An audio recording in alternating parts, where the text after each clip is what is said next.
I think the most obvious impact is going to be that the cost of capital globally goes up. See, there are several fronts on which he has signaled he wants to act. That's been his mandate.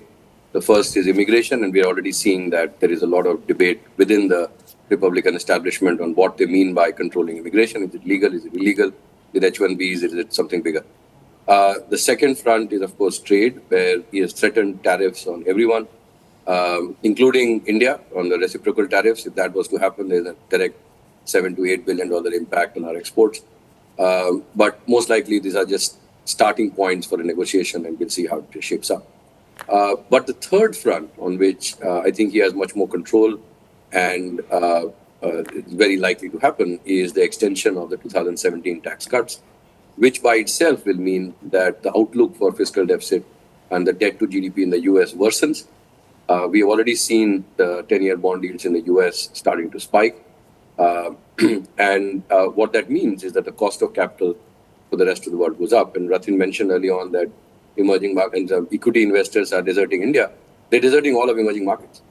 In fact, the knee-jerk reaction, the Pavlovian instinct for any emerging market investor, and for right and understandable reasons, is that when you're getting 5% yield on US government bonds, then why would you want to hold China, Brazil, and India, or other such emerging market currencies, which we don't really understand. They don't really understand. So the cost of capital goes up. The amount of current account deficit that we can sustain goes down. The foreign generated, foreign capital flows as a percentage of GDP, if you plot a 5-year average, which is the averages over a cycle, it is down by 1.5% points versus, say, 10 years back.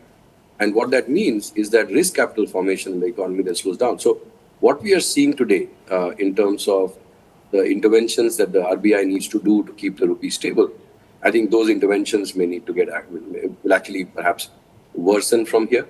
There will be other, I think, second and third order effects if the Chinese RMB was to devalue. So if Trump on day one, 20th of January, imposes, forget about 60%, even 20% tariffs on China, the likelihood of the RMB, the USD CNY falling to 7.8 goes up.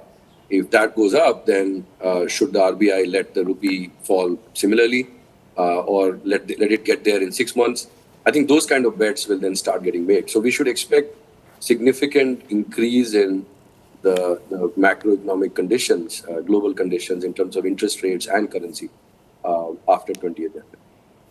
Rathin Roy, it's very difficult to predict what Trump will do, how much of the positioning that he's taken is to do with, just setting up a position for a negotiation, or how much trade tariff increase he actually intends to push through. What's your best sense at this moment of how whatever Trump does internationally in terms of tariffs for other countries, neighborhood, China, and potentially India, could impact what we see around us in our country? Well, I agree with a lot of what Neelkanth said. I think it's a very sensible global analysis or prognosis of what's going to come. On tariffs, I just want to point out a very interesting point why we shouldn't get our dhotis in a twist about Trump's tariffs. India is 2% of global exports. So actually, a government of India undershooting its fiscal plans in the way Neelkanth mentioned is going to have a far greater shock on the Indian economy than what Trump does with tariffs for us, because they're not players. We are big players in the global economy, whatever we boast about. Now, if we want to be non-big players in the future, we're not talking about. Today, we are big players. The real impact, as Neelkanth rightly says, is on the financial markets. There again, I said at the beginning that what worries me in India is that, people screw things up. What are called unforced errors, a bit like in this cricket match that just finished. You go out there and you're supposed to play a defensive game and you try and hit the ball for a 6 and you get out, you lose the game. So there is a fear, I have heard from many quarters, I don't know if it's true or not, that the RBI is now following a, if you like, Hindu nationalist policy of keeping the rupee strong because it should be strong. And that is a dangerous game to play in these circumstances when there is a great deal of volatility involved. Now, I'm not saying that I'm not one of those people who believes that the rupee should find its own level, abolish all capital controls. You can't do that in a third world country like India, where people want to take their money abroad and when the playing field is not level. But a calibrated depreciation of the rupee with clear announcements effects as to what we will do when forward guidance comes in as to what is going to happen to the US dollar factored in perhaps with any structured announcements that come. I think more clarity on that would help both foreign investors and domestic investors understand how to cope with, I agree with Neelkanth, what is going to be a very turbulent year. There is a clear, I find, lack of clarity. It's got very bad with the RBI. With the finance ministry, it was never very good. It is now absent. With the RBI, there is a clear and pleasant lack of clarity on the logic underlying its monetary policy and exchange rate actions. And the more clarity we get in, and the more forward guidance we give on how we are going to implement a policy that we publicly state, I think the more secure we will be in the next year. Soumya Kanti Ghosh, do you see in Trump's tariffs a potential opportunity for India if he does go out and impose, forget 60 but even 20% additional tariffs on China?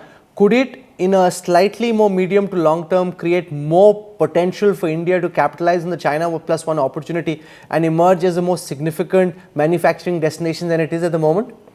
Yeah, I think, Rahul, an interesting data is that during Trump's time, last time when Trump was the president, the rupee had depreciated by 11%, and during Biden's time, it has depreciated by 29%. So obviously, if you look into that from that perspective, even after taking into account all the hullabaloo about these tariffs, I think there is an opportunity.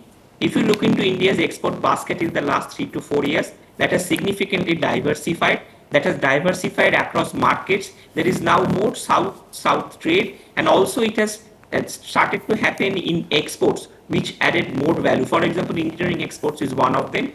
The only point of concern basically of the exports, which will be price elastic, for example, textiles, garments, which we need to take care of. But a careful look into the composition of the Indian baskets in the last 3 to 4 years, you will find that there has been a lot of value addition in terms of export share, and also there has been diversification of the export bucket outside countries of US and even Europe to the more south.